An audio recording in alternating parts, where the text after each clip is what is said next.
Mga kaibigan, ito po ang Simple Machines PH. Bali, itong video na to ay para masagot ang inyong mga tanong. Kadalasan ang tinatanong ng mga tao, saan po nakakabili niyan? Magkano po ang presyo? Meron po ba kayong branch sa Mindanao or kung saan man sa Philippines ang binabanggit nila?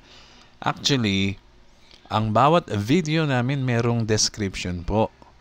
Doon po sa description, yung mga tanong nyo ay maaring nasagot doon.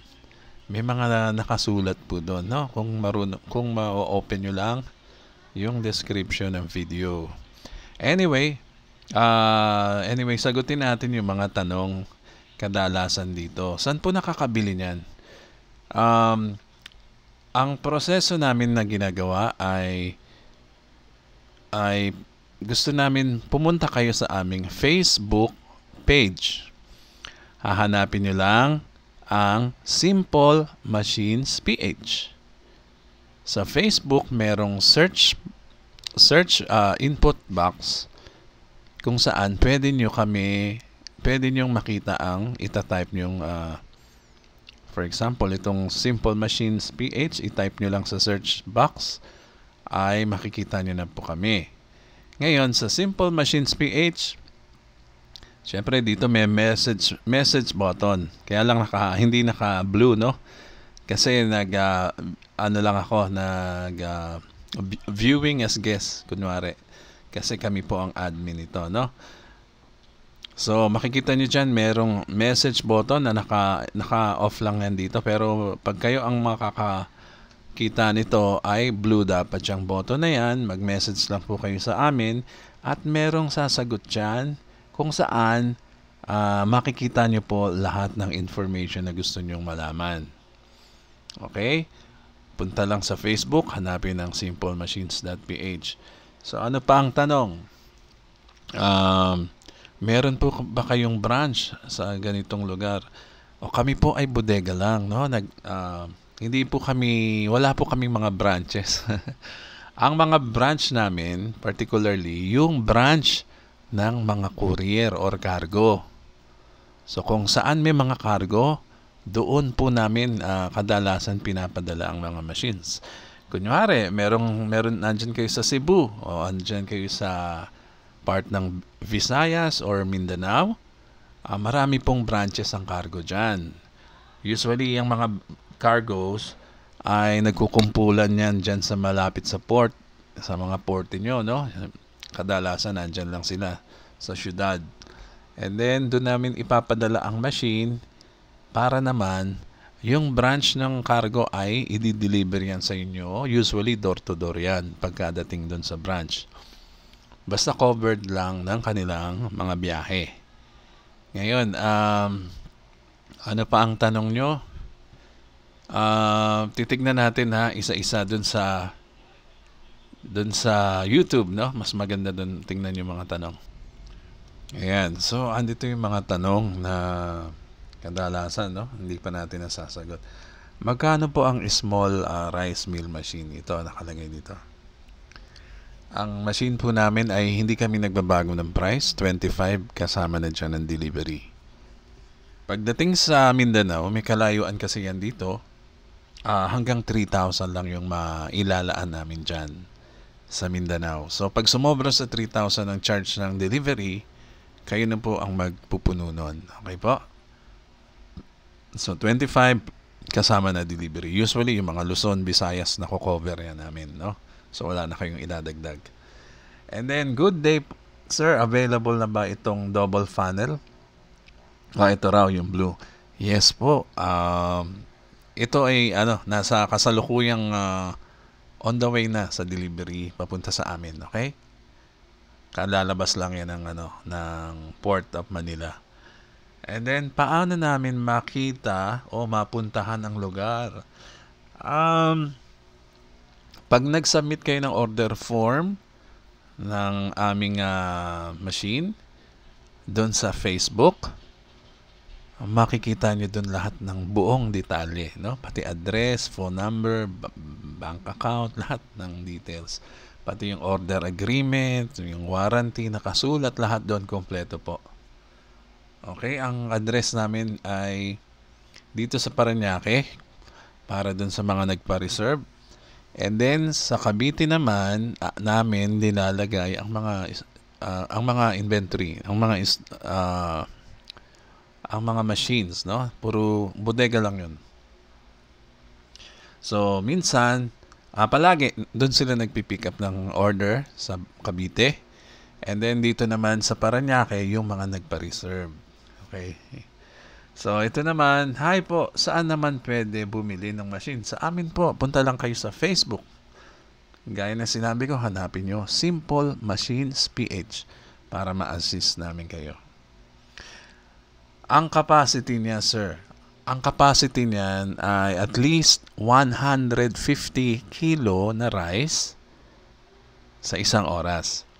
Pwede kang lumagpas sa 150 kilo. Depende yan sa ganda ng palay mo, no? Pag maganda ang palay, malakas ang buhos niyan. Okay, paano kami makakabili? Kasasagot ko lang yan, ha? Paano kami mag-order? Kasasagot ko lang dun sa Facebook, may order form tayo. Mag-submit na kayo ng order form. Magkano po ang machine at saan bumili? O yan, nasagot na natin to. Pero magkano? Actually, lahat yan nakasulat lang sa description, no? Nakasulat din yan sa link.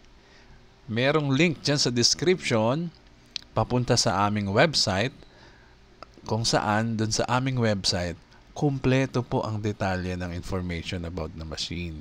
Okay? Website address nandyan sa ibaba ng video. I-check nyo lang yung mga more sa baba ng video. Parang more gano'n. And then makikita nyo na po yung description, nandyan ng links and all information. Tsaka pwede nyo rin i-check sa website namin para mas kompleto. May ibang size po ba kayo ng hexagon screen? Isa lang po yung size nito, ha? Pare-pareho. Yung tatlong models namin ng machine, iisa lang po ang sukat ng hexagon screen. So tatlong klase yung machine natin, no? Anong pangalan at kumpanya nyo? Simple Machines PH po, hanapin nyo lang sa Facebook. Kung may araw-araw na magpakis-kis at bumibili ng bigas. Yung example natin sa video, nakikita ka ng 80 mil, no? 80 mil, example lang yan, no? Yung 80,000 na yan, conservative pa yan. Kumbaga, hindi natin kinocompute lahat ng pwede nyo kitain dyan. Ang binigay ko nga lang dyan sa 25,000 na a month, ay isang oras nyo lang papatakbuhin yung bigas. Imaginein mo. Isang oras mo lang patatakbuhin yung machine para makagawa ng bigas na ipapasa mo sa mga nagtitinda or ititinda mo rin sa murang halaga. Pag naubos yun, no? Pagka mura ang bigas mo, mauubos yan everyday, no? Everyday may bibili sa'yo kasi mura ka eh. So, yung 25, napaka-conservative niyan, 25,000 a month, yung magtitinda ka lang ng bigas, pero isang oras mo lang gagamitin ng machine sa isang araw. Yun po ang example ko dyan sa computation ko dyan. Anyway, panoodin niyo po yan. Okay po yan, maganda, thank you po. Magkano daw ito? Yan na po yun. Lahat ng machine namin pareho ang price, ha? By the way, yung two funnel na older model, actually mas mahal dapat yun, pero ipinantay na rin namin dito sa dalawang modelo namin, yung other two models. So lahat isa lang ang price namin. Okay, magde-demo po ba kayo ng bago, sir? Kulang tayo sa palay kasi meron nagpupunta sa amin na nagdadala ng palay at sakto lang ipang demo sa kanila. Mahirap kasi yung palay dito sa Maynila. So, hindi rin kami masyado nagde-demo. Tsaka wala kaming space dito para mag-giling ng palay, no? Okay? So, ayos, tinuro mo ang mga dapat gawin sa machine. Yes, tuturo namin sa inyo. Actually, may mga ituturo pa kami sa inyo na technique. Okay? technique para lalong gumanda ang performance ng machine mo at saka lalong tatagal yung mga parts na hindi ka masisiraan agad. And then, tinatanong ng iba, matibay ba yan, sir? Baka mamaya, disposable lang yan. Meron po lately, nag-message sa amin sabi nung nag-message, Sir, bibili po ako uli ng machine kasi nagustuhan ng kapitbahay namin. Kaya nirekomenda ko kayo. Yung aming machine po ay magpa 5 years na. So bibili siya para dun sa kapitbahay niya dahil natuwa yung kapitbahay niya nung nakita daw yung machine niya na almost 5 years na ay gumagana pa rin hanggang ngayon. By the way, yung mga customers namin, 4 years, 3 years, 5 years, ka-chat pa rin namin ngayon. No? Hanggang ngayon, bumibili pa rin sa amin ng mga parts like screen. So, ganun po kadali kasi i-maintain ito. Kung marunong ka mag-maintain, super dali naman i-maintain dahil kakaunti lang ang parts. Ay siguradong tatagal po ang machine nyo. Talagang sulit na sulit yung ibibili nyo na babalik po sigurado sa inyo yung pinambili nyo ng machine. Salamat sa tip mo, sir. Magkano po ang machine? Okay, kasi hindi nyo tinitignan yung description. Sir po ba? Kaya po ba ng motor yan? Sabay? Opo. Tinatanong niya. Kasi ito, umaandar yung rice miller tsaka grinder at the same time. Kayang-kaya ng motor yan. Opo, yes po. And then, saan po makakabili ng machine at magkano po? O yan. Laging tanong niyo yan, no? Nasabi na natin, ang location namin ay nasa Parañaque at ang aming storage ay nasa Cavite, no? Sir, ang number niyo po, paano makontak ko? Lagi naman yung naka-display yung number namin kung marunong lang kayo mag-check sa description. Ito 2 weeks ago na, tignan natin tong opinion nito. Pag nabili mo ba yung machine, sigurado ka ba na araw-araw may bibili sa'yo ng bigas? Which is tama naman yung tanong niya, no? Yung opinion niya. Kasi marami kang kompetensya. Okay. At hindi pare-pareho ang income kada araw. Grabe ang pag-explain para maraming bumili. Si sir hindi iniintindi. Actually, yung example lang ng yung feasibility study, ipo-forecast mo kung magkano yung pwede mong kitain, no? Kaya naman, yung ginagawa natin example, yung pinaka-conservative lang. Yung sinasabi niya, araw-araw ba may bibili sa'yo? Huwag ka maging negative sa negosyo, no? Pagpapasok ka sa negosyo, isipin mo mauubos palagi yan everyday. Pag ang isip mo, baka hindi maubos. Hindi mo mauubos yan. Hindi ka pwedeng businessman. Dapat isipin mo, kayang-kaya ko ubusin to kasi yung kompetensya ko, nagbebenta ng 50 pesos per kilo ng bigas. May 45 na yung pinakamababa. Sa akin, mabibenta ko ng 38 pesos, 40 pesos. Sa tingin mo, kanino bibili yung customer mo? Di sa'yo kasi mura yung tinda mo, di ba? So, wag mo iisipin na, na negative agad. Kasi, maraming way para maubos yan. Either, ibenta mo ng mura sa kapitbahay mo para sa'yo na sila lahat bibili. Or, ibenta mo yan sa mga nagtitinda na ng bigas sa palengke ng mas mura. Sigurado, kulang pa yung ginawa mong bigas sa mga panininda nila kasi nasa pwesto sila sa palengke. So, bultuhan din yung rasyon mo doon. So, andali mo maubos yan kung kung may masipag ka. Anyway, yan lang, bali akala niya yung pag-explain ko para lang daw may bumili. Kung hindi mo ka naniniwala sa ini-explain ko, fine. Huwag ka na lang magnegosyo ng bigas. Kasi ang negosyo ng bigas ay, sabi nga ni Chinkitan yan ay isa sa pinakamagandang negosyo na gawin. Kasi ang bigas, halos lahat tayo dito sa Philippines kumakain ng bigas, no? Yun nga ang nagninegosyo lang ng palay, may nagiging milyonaryo, bigas pa. Kung i-check nyo yung mga nagva-viral video sa YouTube, dati lang siyang trabahador ng may-ari ng palayan, business. Ngayon siya na yung nagtitinda ng palay.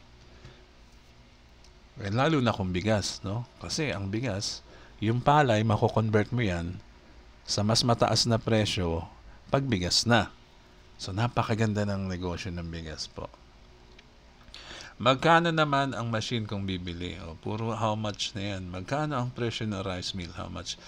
Ito kasi mga matatagal na to, 3 weeks ago. Marami talagang hindi marunong magbasa ng description. Para malaman nyo, ang bawat video sa YouTube ay nilalagyan niya ng information sa ibaba o mababasa mo sa ibaba ng video.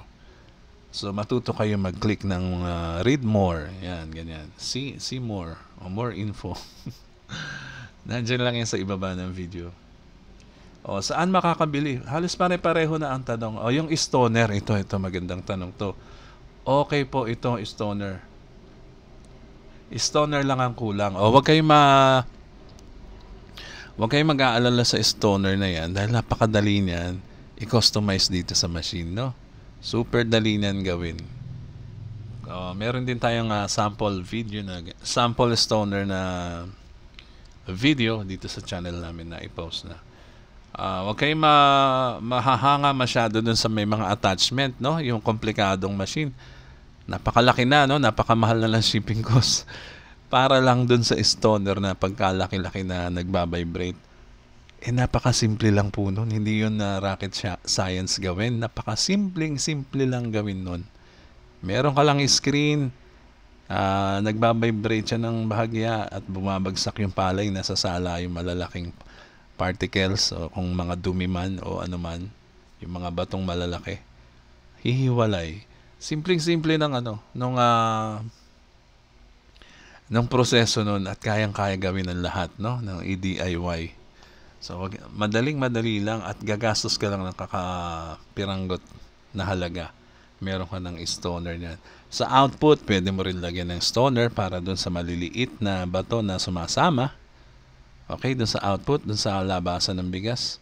At saka dun sa embudo bago pumasok ang palay, pwede mo na lagyan ng screen. Super dali. Okay? Convert ko na sa akin. Isang andaran lang. Ginagamit ko yung grinder at milling niya sa mais. Ang linis ng output. Thank you po.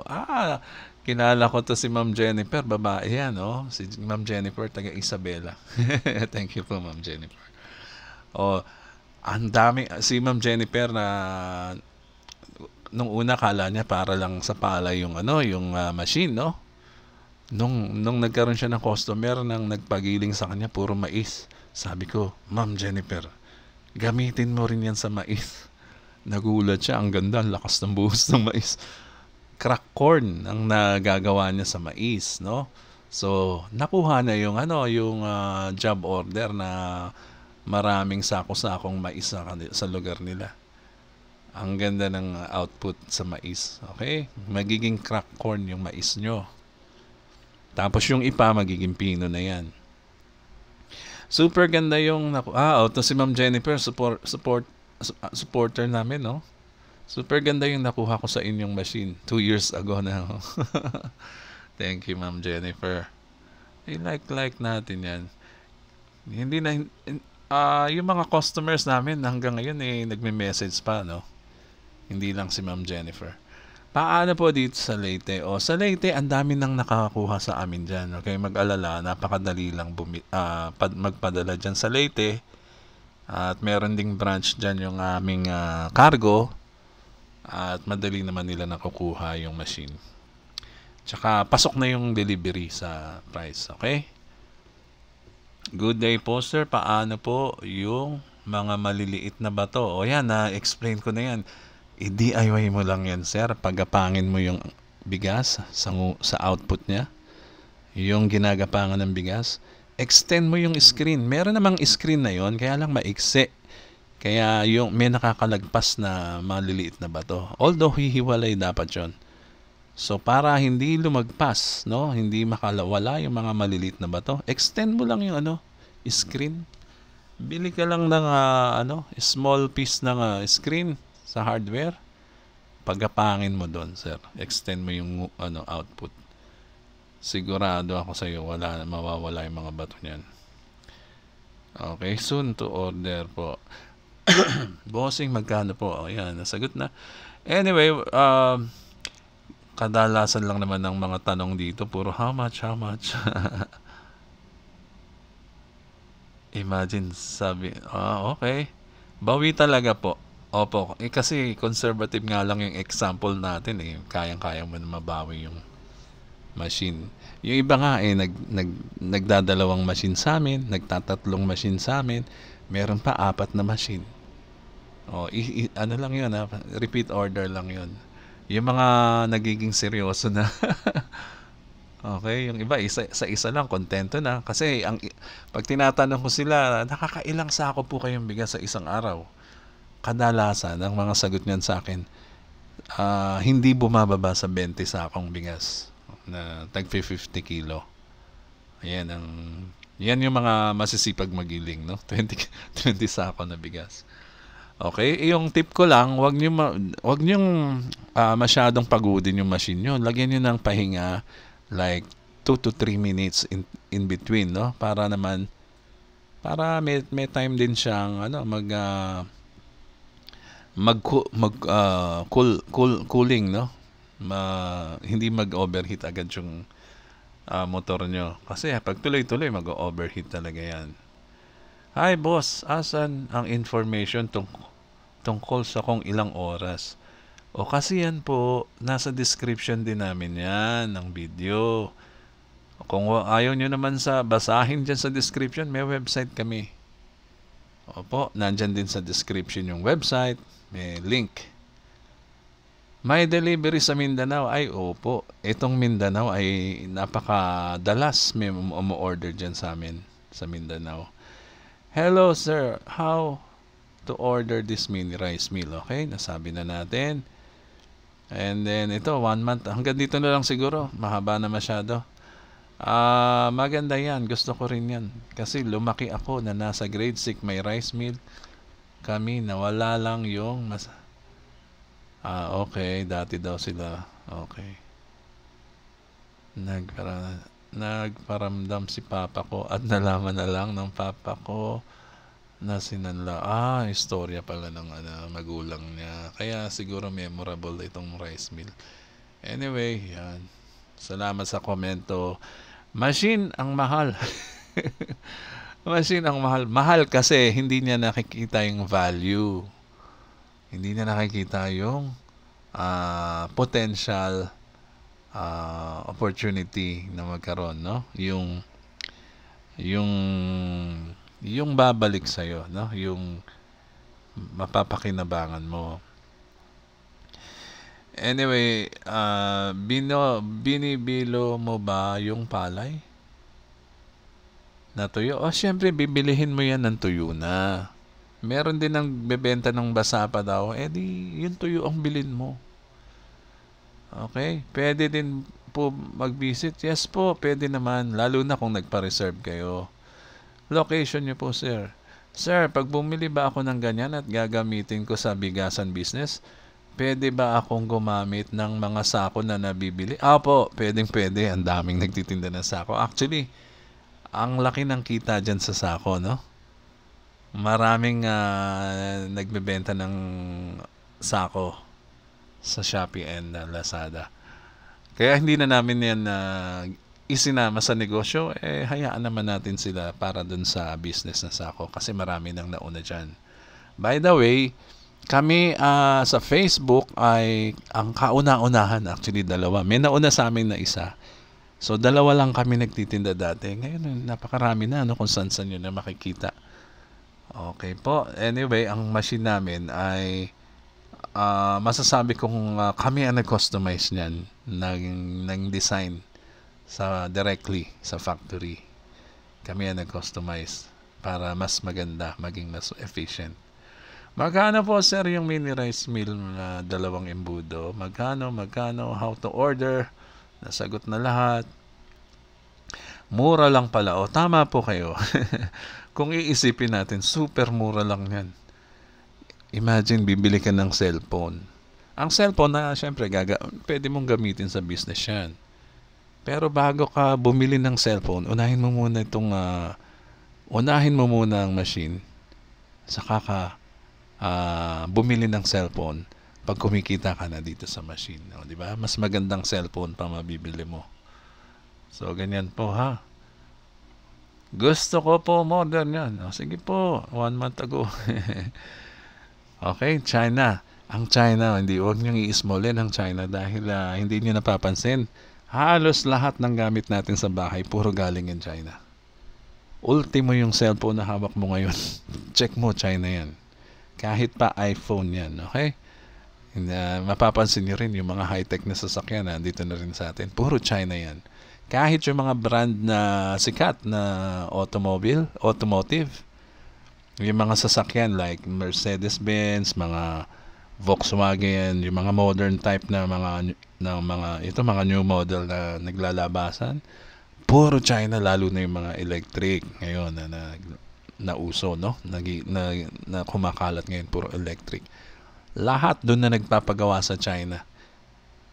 Okay? By the way, nung naninirahan ako sa ibang bansa, okay, particularly sa bansa ng UK, okay, makikita mo doon ang mga manufacturing company nagsasara. Parang ghost town na yung mga high street naman, yung mga nagtitinda ng kung ano-ano doon. Nagiging parang ghost town kasi kadalasan puro sa online nagpuntahan, at saka yung mga factories ay napunta na sa China, karamihan. Okay? Doon na lahat sila nagpapagawa ng mga produkto nila. Nasa China na lahat. Okay, so ang China talaga ang giant marketplace ng buong mundo. Sir, magkano po ang all-in-one? Okay, how much? Ilang kilo? Nandyan din sa video. Puro how much na lang.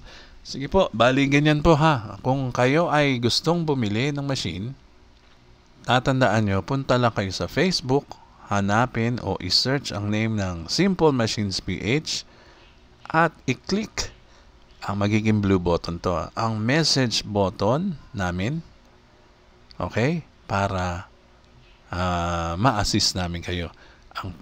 Ang phone number, andyan din, no? Tingnan mo, nasa Parañaque po kami at sa Cavite ang storage namin.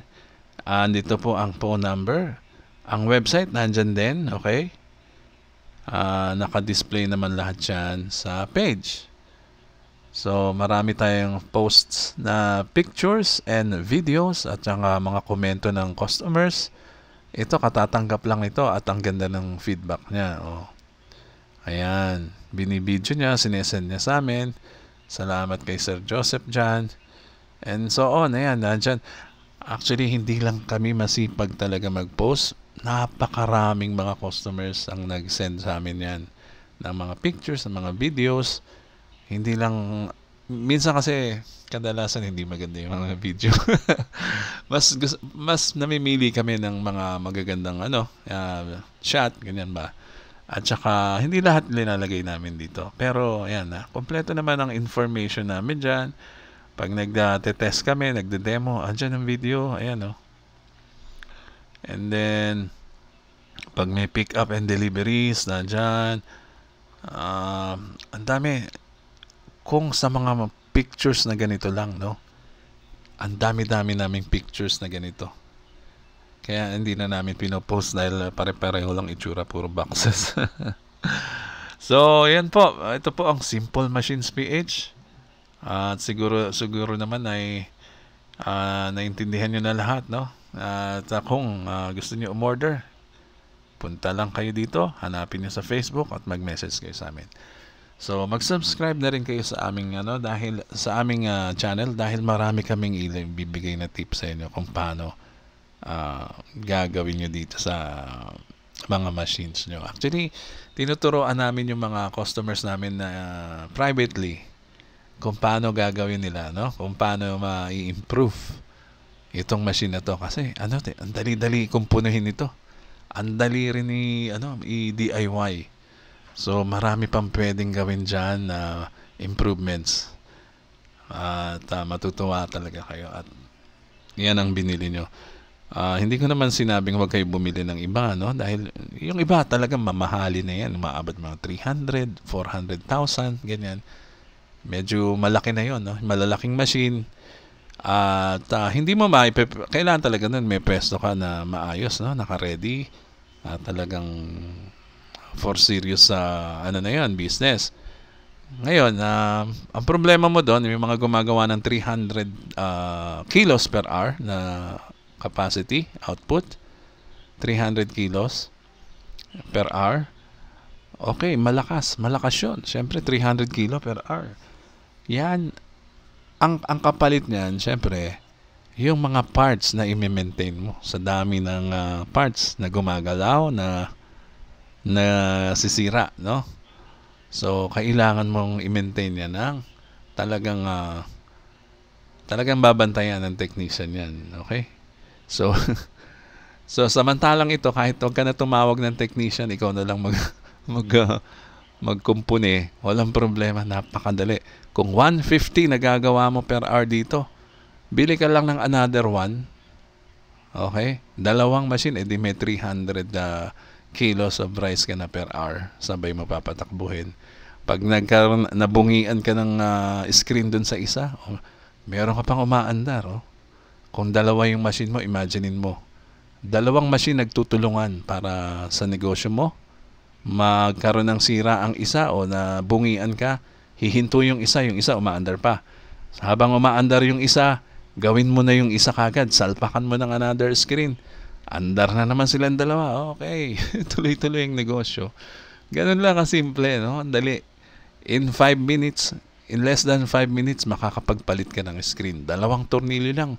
Buksan mo yan, hugutin mo yung screen, i-clear mo yung mga naiwan sa loob na palay, isaksak mo yung screen, yung hexagon screen, ibalik mo yung tornilyo, andar na naman. Ganun kadali. So, ayan po. Bali, mag-subscribe na rin po kayo sa channel namin. Maraming salamat po.